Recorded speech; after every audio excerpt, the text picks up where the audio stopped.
If you've ever believed that the smallest act of kindness can change the world, if you've ever thought that teaching someone to read was just about books and letters, if you've ever wondered what children are truly capable when given purpose and hope, then subscribe right now.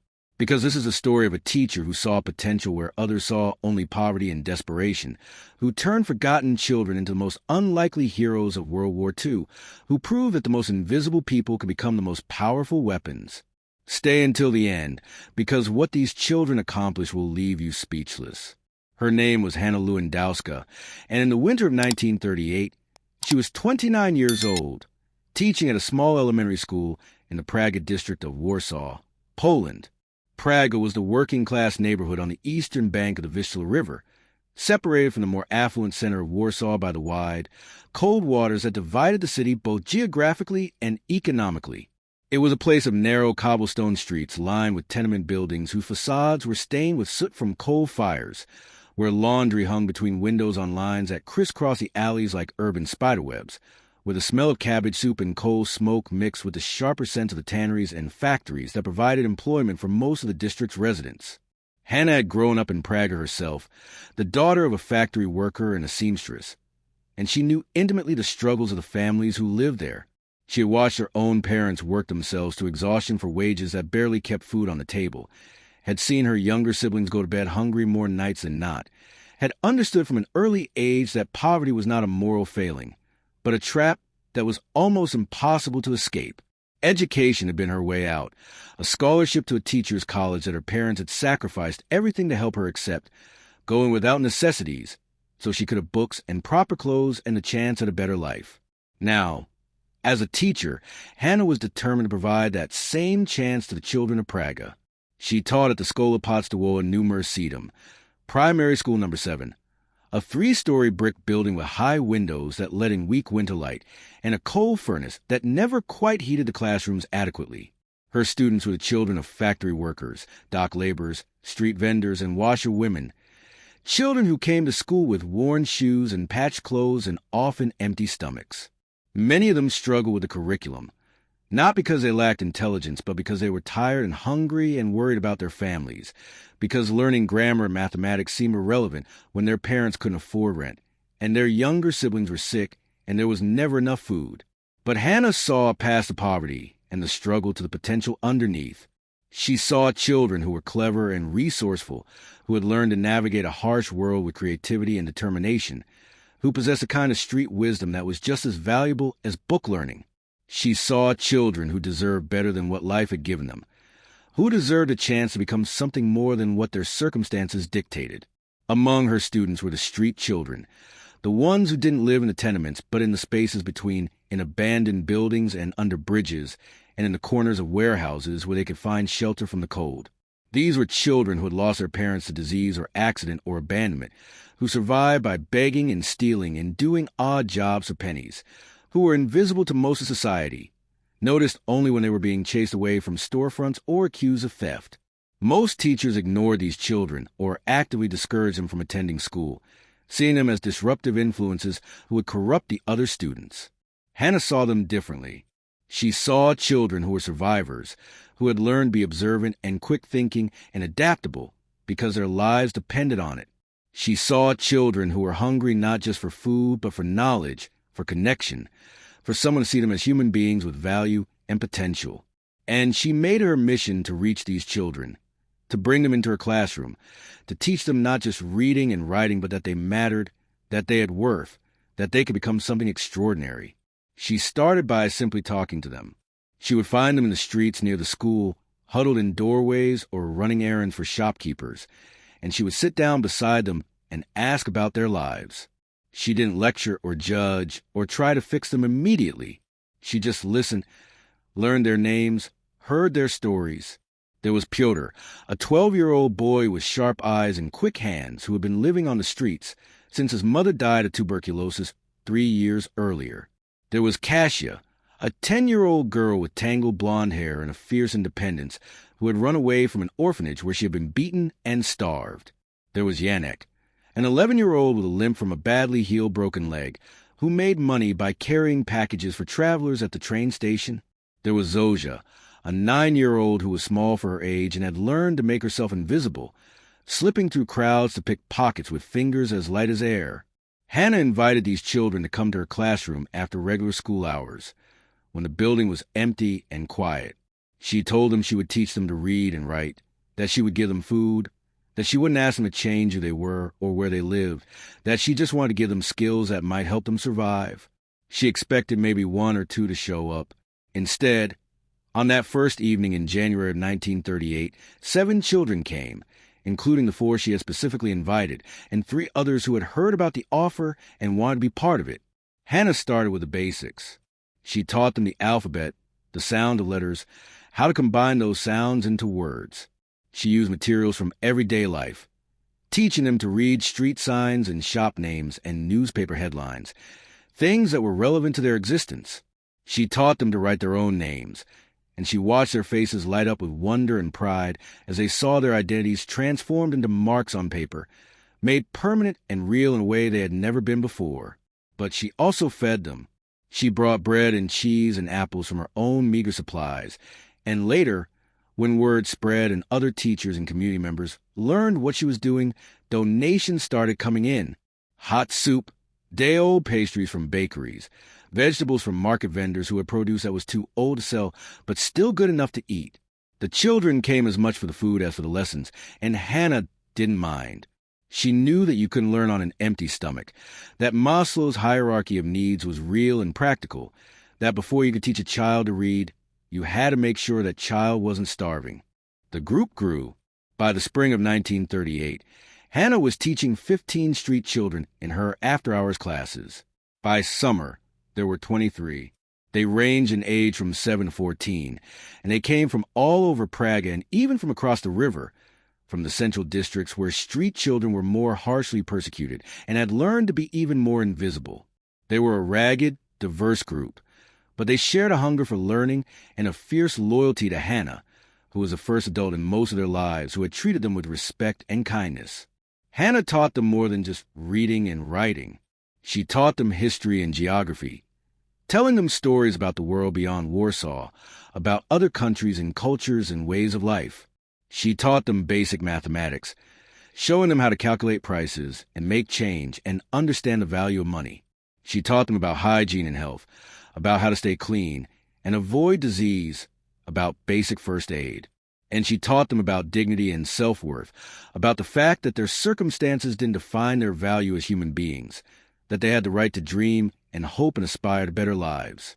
The children, in turn, taught Hannah about the hidden world of the streets. They showed her the networks of communication that existed among Warsaw's poor and marginalized, the way information flowed through the city along channels that were invisible to the wealthy and powerful. They taught her about observation and surveillance, about how to watch people without being noticed, about how to remember details and patterns. They taught her about the art of being invisible, of moving through spaces without drawing attention, of blending into crowds and shadows. These were survival skills they had learned through necessity, but Hannah recognized them as something more, as skills that could be valuable in ways the children couldn't yet imagine. In the autumn of 1938, the political situation in Europe began to deteriorate rapidly. Germany had annexed Austria in March, had taken the Sudetenland from Czechoslovakia in September, and it was clear to anyone paying attention that Poland would be next.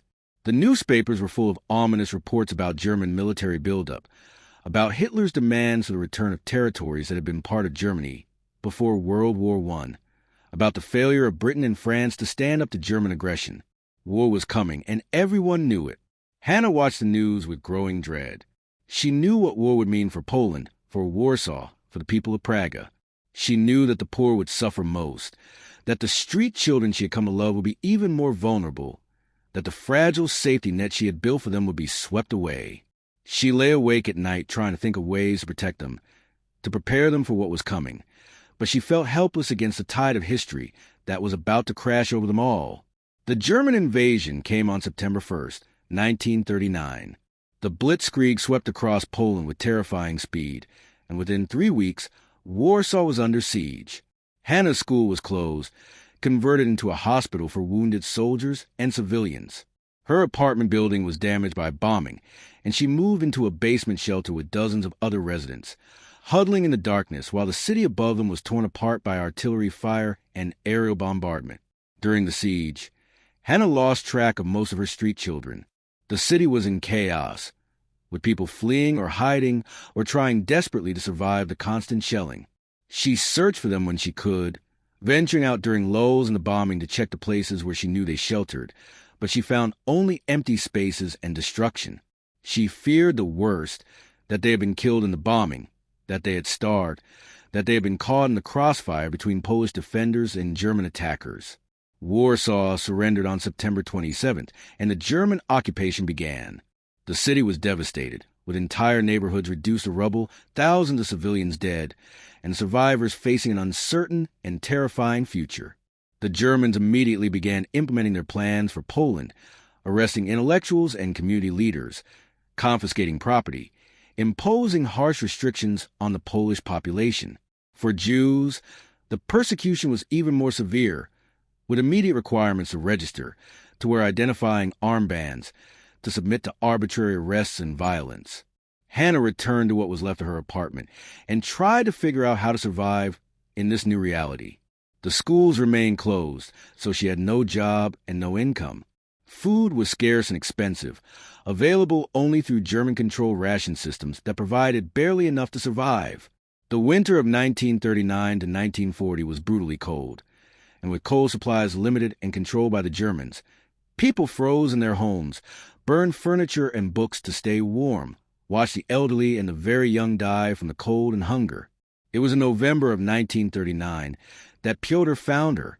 He appeared at her door one evening, thinner than she remembered, with new scars on his face and a hardness in his eyes that hadn't been there before. But he was alive, and when Hannah saw him, she burst into tears and pulled him into her apartment, fed him the small amount of food she had, and listened as he told her what had happened. Pyotr and several of the other street children had survived the siege by doing what they did best, staying invisible, finding shelter in the ruins, scavenging for food and supplies. They had watched the German army march into Warsaw, had seen the occupation begin, and they had quickly learned to navigate this new and dangerous reality. They had discovered that being children, being poor and ragged and seemingly harmless, made them invisible to the Germans, who looked right through them as if they didn't exist. And they had realized that this invisibility could be an advantage. Pyotr told Hannah that there were resistance groups forming, Polish patriots who were organizing to fight back against occupation. These groups needed intelligence about German activities, about troop movements and supply lines, and locations of headquarters and barracks. And Pyotr had realized that he and the other street children could gather this intelligence, could watch and listen and remember, could move through the city without attracting German attention, because no one paid attention to street children. He asked Hannah if she would help them, not to spy herself, but to teach them what they needed to know, to help them understand what information was valuable, to give them the skills to observe systematically and remember accurately and report effectively. He told her that the children trusted her, that they would listen to her, that she could turn them from random observers into an organized intelligence network. Hannah's first reaction was horror. These were children, some as young as 7 years old, and Pyotr was asking her to put them in danger, to turn them into spies, to make them targets for German retaliation. If they were caught, they would be tortured and executed, and their deaths would be on her conscience. She told Pyotr no, told him that she couldn't be responsible for putting children in that kind of danger, that she had taught them to read so they could have better lives, not so they could die as spies. But Pyotr argued back with a passion and eloquence that surprised her. He told her that they were already in danger, that every day under German occupation was dangerous, that street children were dying of starvation and cold and disease, that they were being rounded up for forced labor or simply shot for being in the wrong place at the wrong time. He told her that at least if they were spying, if they were fighting back, their lives would have meaning and purpose, that they would be doing something important instead of just trying to survive day to day. He told her that she had taught them that they had value, that they mattered, and now he was asking her to let them prove it. Hannah struggled with this decision for days. She knew that Pyotr was right, that the children were already at risk, that the occupation was killing them slowly through deprivation and brutality. But she also knew that what he was proposing would put them in active danger, would make them targets, would likely result in some of them being caught and killed. Could she live with that? Could she take children she had taught to read and turn them into soldiers in a war they hadn't chosen? In the end, she decided that she couldn't make this decision for them. She told Pyotr to gather the children, all of them who had survived and were willing to come, and she would talk to them, explain what was being asked of them, and let them decide for themselves. She expected maybe a handful to show up. Instead, on a cold December evening in 1939, 19 children came to a basement room in a bombed-out building where Hannah had set up a makeshift classroom. She looked at their faces, these children she had taught to read, and she told them the truth. She explained that there were people fighting against the German occupation, that these resistance groups needed information, that the children could help gather that information because they were invisible to the Germans. She explained the risks, that if they were caught they would be tortured and killed, that this was not a game or an adventure, but real and deadly serious. She told them that no one would think less of them if they chose not to participate, that survival was hard enough without taking on additional dangers, that she would understand and support whatever decision they made. And then she asked them to think about it, to really consider what they would be agreeing to, and to come back in 3 days if they wanted to be part of this. She expected that maybe half would return, that the reality of the danger would scare off the younger ones or the more cautious ones. Instead, 3 days later, all 19 came back, and they brought 6 more children with them, street kids who had heard about what was being planned and wanted to be part of it.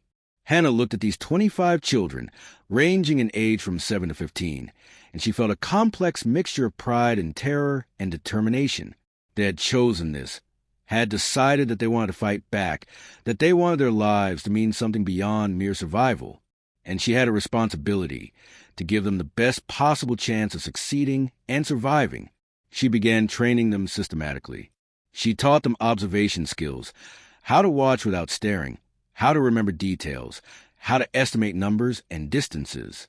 She taught them what information was valuable: troop movements, vehicle types and numbers, the locations of German headquarters and barracks, the schedules of patrols and guard changes, the identities of German officers and Polish collaborators. She taught them how to create mental maps of the city, tracking where Germans were concentrated and where they were vulnerable.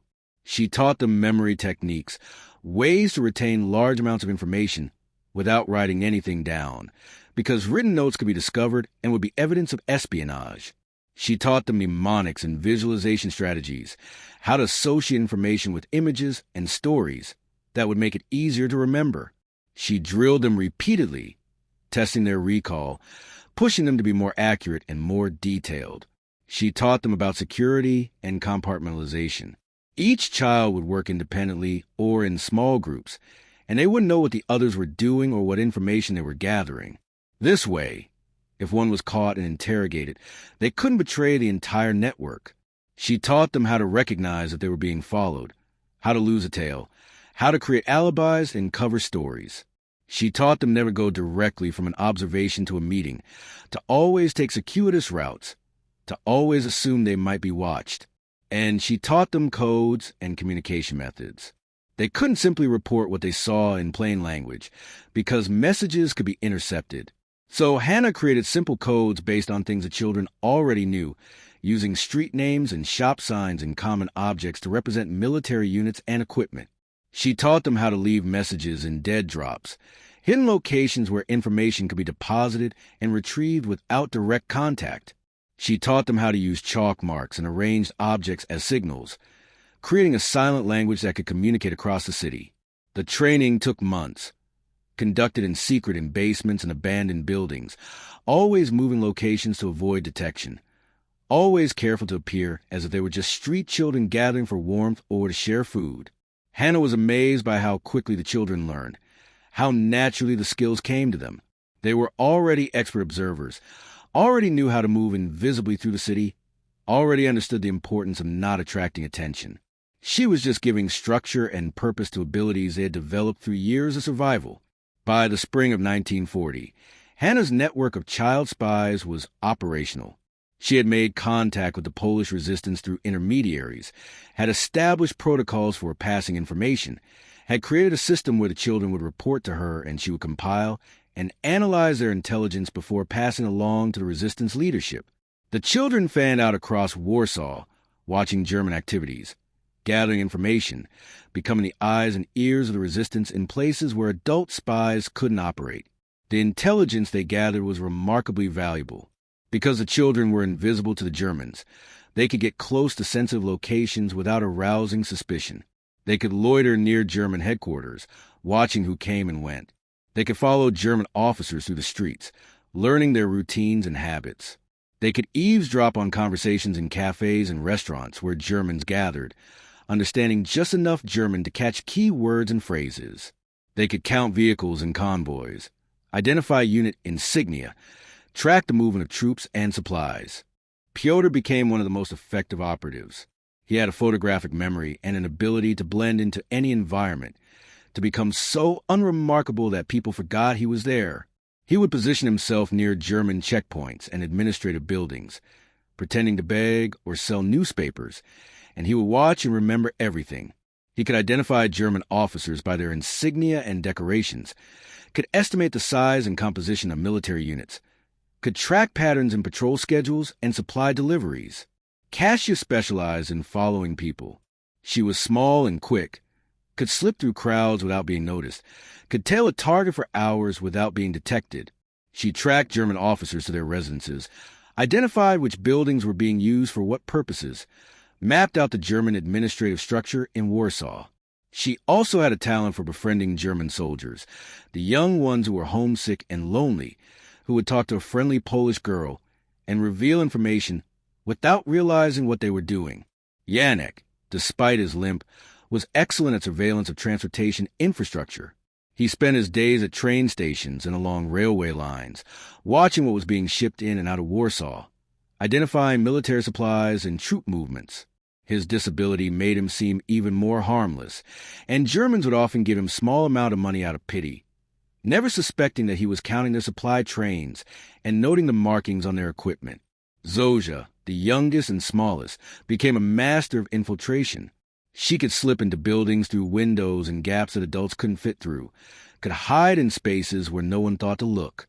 She would sneak into German offices after hours, not to steal documents but to observe, to see what maps were on the walls, what papers were on desks, what conversations she could overhear from hiding places in closets or under furniture.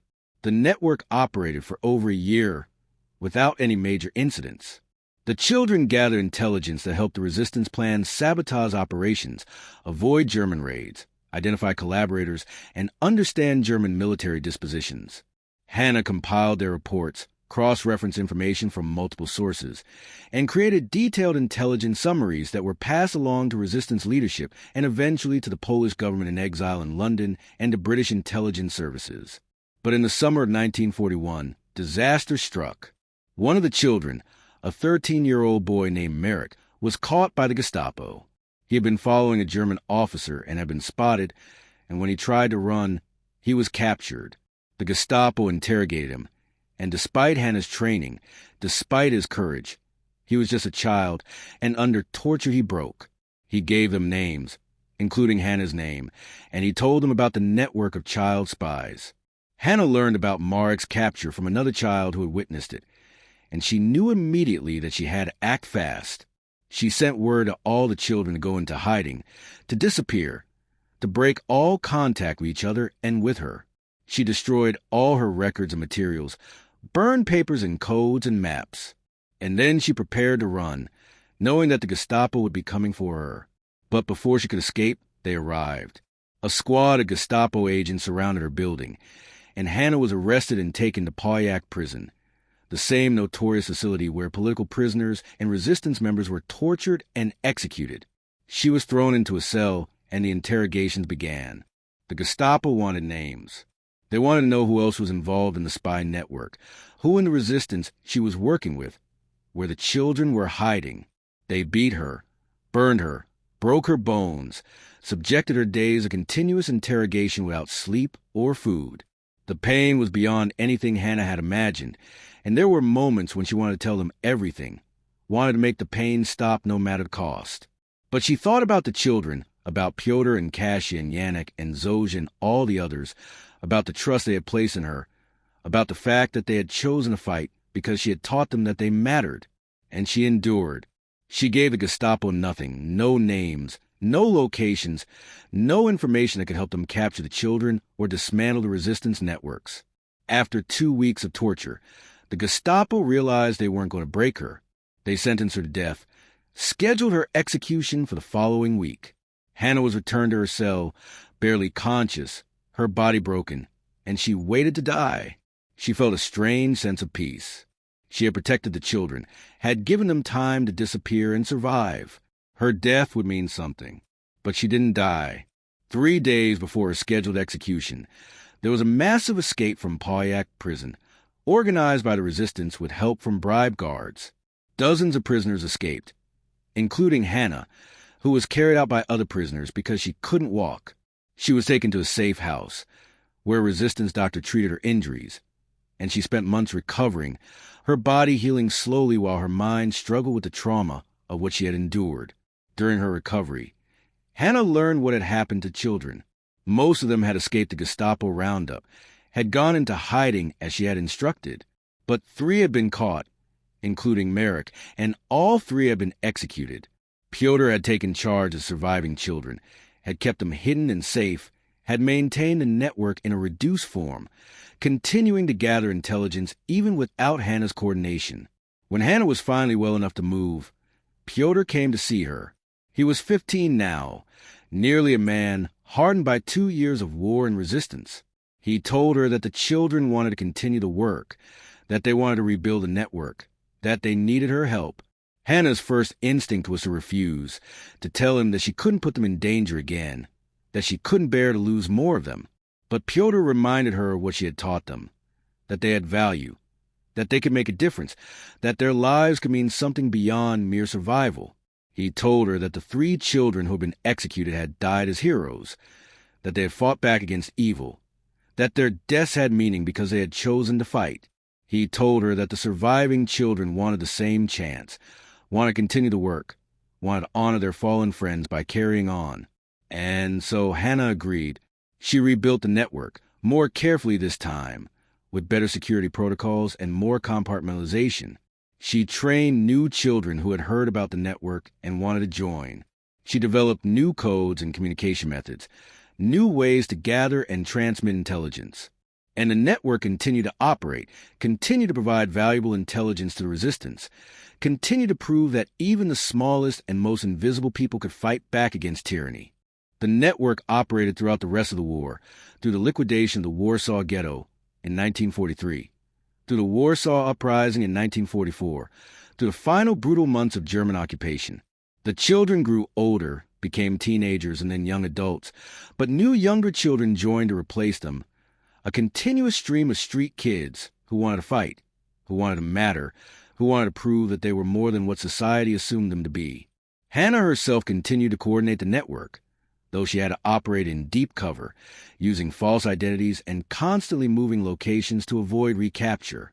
She was on the Gestapo's most wanted list, with a substantial reward offered for information leading to her arrest.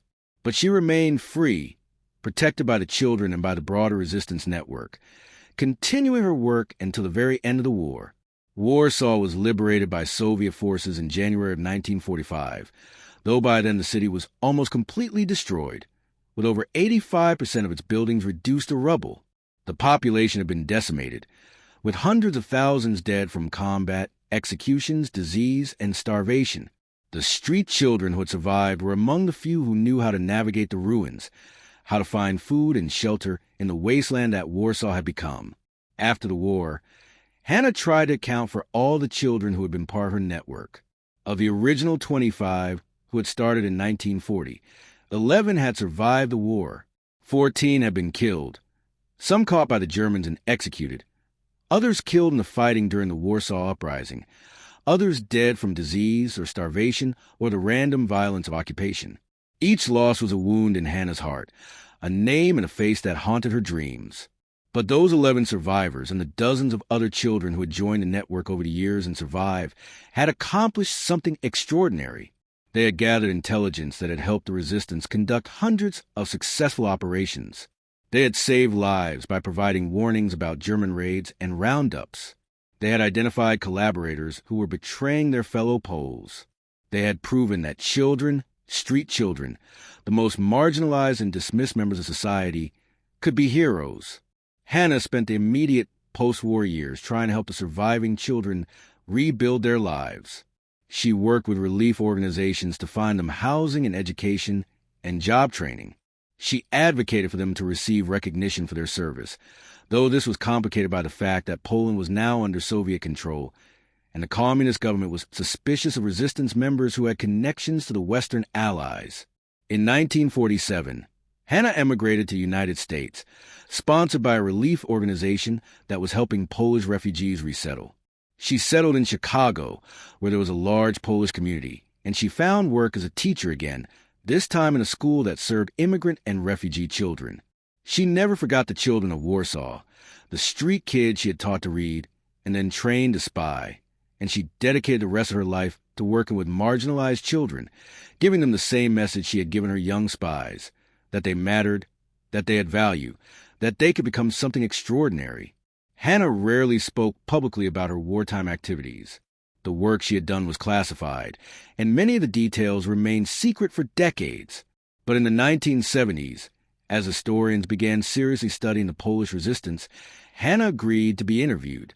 She told her story, described a network of child spies, explained how she had trained them and what they had accomplished. Her testimony was initially met with skepticism.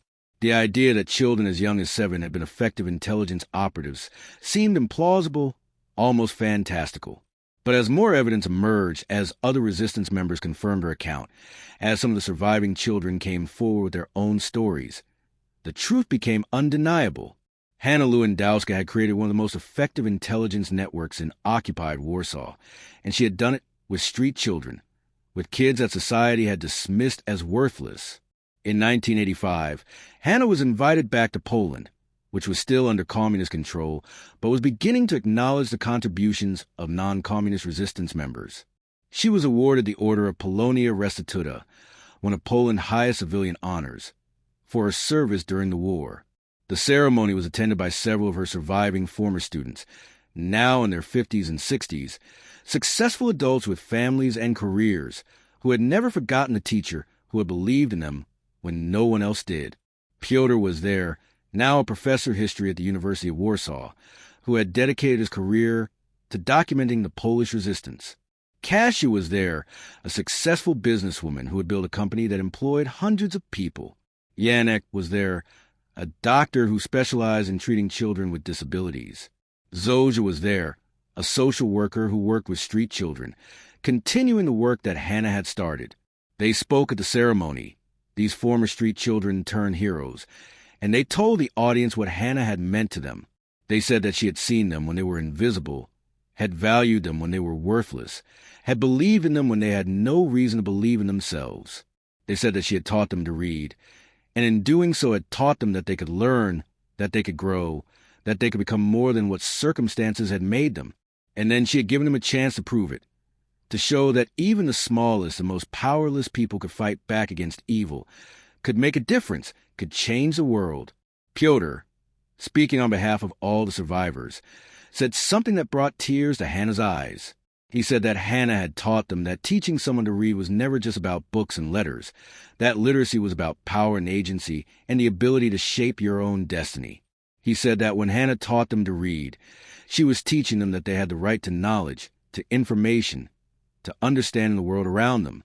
And when she trained them to spy, she was teaching them that they could use that knowledge to fight for justice, to resist oppression, to defend their country and their people.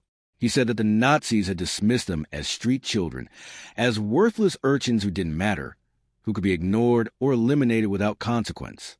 But Hannah had taught them that they did matter, that they had value, that they could be dangerous to tyranny precisely because they were underestimated. The Nazis had never imagined that the ragged children begging on street corners or selling newspapers or carrying packages were actually spies, were actually gathering intelligence that would be used against them. That dismissal, that underestimation, had been a fatal mistake. Hannah lived to be 89 years old. She died in Chicago in 1998, surrounded by family and friends, including several of her former students who had flown in from Poland to be with her. Her funeral was attended by hundreds of people, including representatives from the Polish government, from Jewish organizations. Several of her students had been Jewish children she had helped hide during the Holocaust, from educational associations, and from intelligence services that had finally declassified enough information to acknowledge her contributions. Her obituary in the New York Times called her the teacher who turned street children into spies, and the article detailed her remarkable story. It sparked renewed interest in the role of children in resistance movements, in the ways that marginalized people had fought back against Nazi occupation, in the power of education to transform lives even in the darkest circumstances. In 2005, a book was published about Hannah and her network, based on interviews with survivors and newly declassified intelligence documents. The book revealed the full extent of what the children had accomplished, the hundreds of intelligence reports they had generated, the operations they had enabled, the lives they had saved.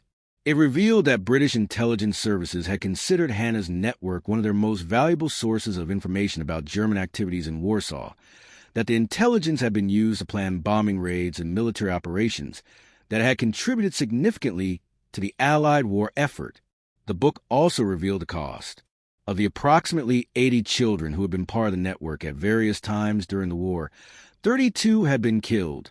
Some had been caught and executed by the Germans. Others had died in the Warsaw Uprising or in the final destruction of the city. Others had died of disease or starvation, their bodies weakened by the constant stress and danger of their double lives. Each one had been a child who had chosen to fight, who had believed that their life could mean something, who had trusted Hannah to give them that chance.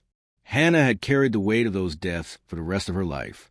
In her private papers, donated to a museum after her death, there were lists of names, the children she had taught and trained and lost. Next to each name were notes about how they had died, what they had accomplished, what they had been like as people. She had remembered them all, had honored them by never forgetting, by making sure their sacrifices were not lost to history. But she had also celebrated the survivors, the children who had made it through the war and gone on to build successful lives. She had stayed in contact with as many as she could find, had attended their weddings and the birth of their children, had been a presence in their lives long after the war ended.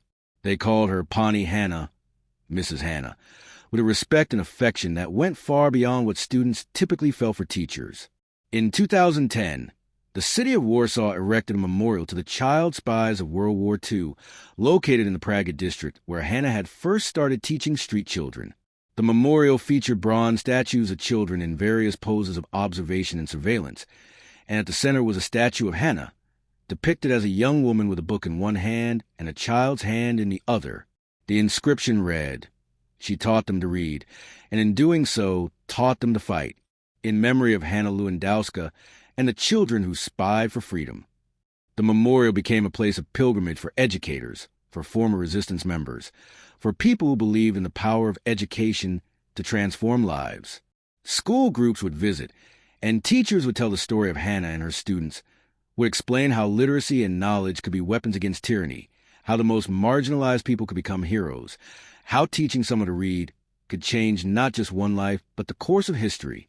The story of Hannah Lewandowska and her network of child spies became a symbol of resistance, of the power of education, of the potential that exists in every child regardless of their circumstances. It challenged assumptions about who could be a hero, about what children were capable of, about the value of people that society had dismissed and forgotten. Hannah had seen potential where others saw only poverty and desperation. She had seen intelligence and courage and resourcefulness in children that others saw as worthless. She had taught them to read, given them the fundamental tool of literacy that would allow them to understand and navigate the world. And then, when war came and resistance was necessary, she had trained them to use their unique skills and their invisibility to fight back against occupation, to gather intelligence, to become warriors in a war they hadn't chosen but refused to surrender to. She had turned street children into spies, had transformed the most powerless members of society into some of the most effective resistance operatives of World War II. She had proven that teaching someone to read was never just about books and letters. That education was about empowerment and agency and the ability to shape your own destiny and fight for what you believed in. The children she taught went on to become professors and doctors and business leaders and social workers, successful adults who never forgot the teacher who had believed in them. But more than that, they became people who believed in themselves, who knew that they had value, who understood that they could make a difference in the world. That was Hannah's greatest legacy, not the intelligence they gathered or the operations they enabled, but the transformation she sparked in the lives of children who'd been told by society that they didn't matter. She taught street kids to read, and then she trained them to spy on the Nazis. And in doing so, she proved that the smallest act of kindness, the simple act of teaching a child to read, could change the world in ways that no one could predict or imagine. She proved that every child has potential, that every person has value, that the most unlikely heroes can accomplish the most extraordinary things. She proved that education is power, that knowledge is a weapon, that literacy is liberation. And she proved that a teacher who truly believes in her students can help them become anything, even spies, even heroes, even legends.